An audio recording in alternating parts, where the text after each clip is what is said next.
is how much of it deals with the Galatians' relationship with others within their church, within their community. Verses 13 to 15 say this: "You, my brothers, were called to be free, but do not use your freedom to indulge the sinful nature. Rather, serve one another in love. The entire law is summed up in a single command: love your neighbor as yourself. If you keep on biting and devouring each other, watch out, or you will be destroyed by each other." The passage immediately preceding the fruit of the Spirit talks about the acts of our sinful nature. And if you look at it, the majority of those things relate directly to our relationships with others. So side by side with things like impurity, with things like idolatry and witchcraft, are things like jealousy and dissensions and factions, selfish ambition, envy. I don't know about you, but I don't tend to put dissensions on the same plane of evil as witchcraft. I don't think of jealousy in the same way, or discord in the same way that I think about sexual immorality, but they're there on the same plane. And I think that it comes down to the value that we place on relationships with each other. And I don't think that our culture helps us out with this.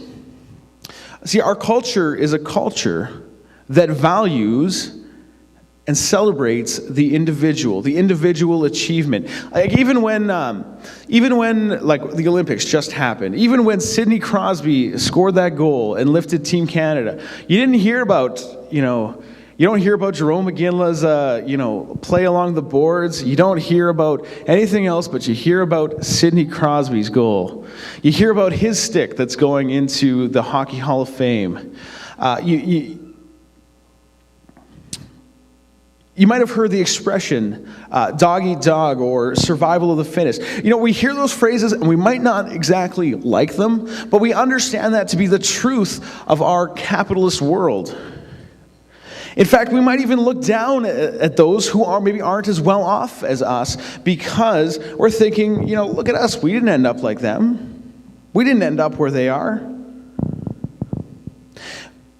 But the more I read Scripture, the more I understand of the Bible. The more I look at the community that existed within the early church, the more I think that as a church, that as a community of followers of Jesus Christ, we need to stand up in opposition to what our culture values. I recently watched a movie called Up in the Air. Have you ever heard of that? Up in the Air? It stars George Clooney. It won, I don't know if it won any, but it was nominated for a bunch of Academy Awards. And that movie is really the examination of a philosophy. And I want to play for you a clip, just an audio clip of George Clooney's character talking about his philosophy. Now, this is going to be a little difficult, so stay with me. How much does your life weigh? Imagine for a second that you're carrying a backpack. Now, I want you to pack it with all the stuff that you have in your life. You start with the little things, the things on shelves and in drawers, the knickknacks. You start adding larger stuff: clothes, tabletop appliances, lamps, your TV. Backpack should be getting pretty heavy now. You go bigger.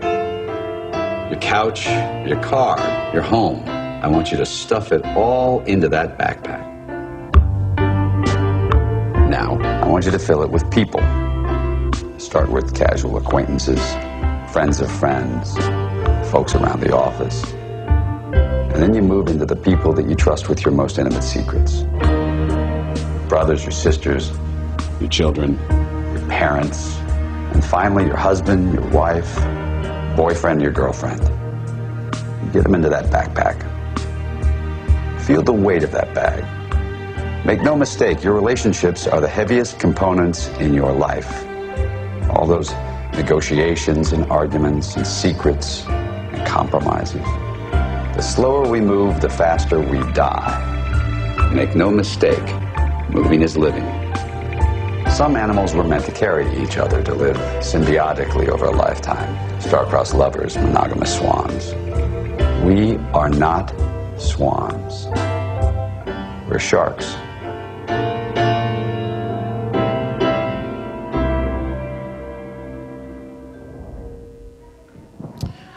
So, the reason I played you that clip is not because I agree with what he's saying, but that movie examines whether we can be happy, whether we can live without meaningful relationships. And by the end of the movie, George Clooney's character can't deliver that speech anymore. Because he's found out that even this ultra-isolated guy needs meaningful relationships. In the church, in our community, we need meaningful relationships. Galatians is all about these two different groups within the church who don't see eye to eye, who don't get along. And Paul is writing, and it's not like Paul is being really simplistic here saying, oh, you guys just got to get along. No, most of Galatians is him telling one group why they're wrong. But in chapter 5, he implores them to serve one another in love, to love each other as themselves, to stop destroying each other. And it is in this context that we must understand the fruit of the Spirit. A life lived by the Spirit is a life lived with people. The Lone Ranger, the Lone Wolf, the shark is not who we are. We are wildebeests. We are herd animals. We need each other. Now, you might have seen the fruit of the Spirit pictured as a fruit basket. But with all due respect to my Sunday school teachers, we should think of it instead as a single fruit. It's not the fruits of the Spirit. It's a singular word in the Greek. And we get this often confused in English, I think, because fruit in English can be either singular or plural. But in Greek, there is no such confusion, and it is indeed singular. So the reason that we'll get to that. I want to take a look at the fruit of the Spirit, specifically as it applies to our relationships with each other. Let's look first at love.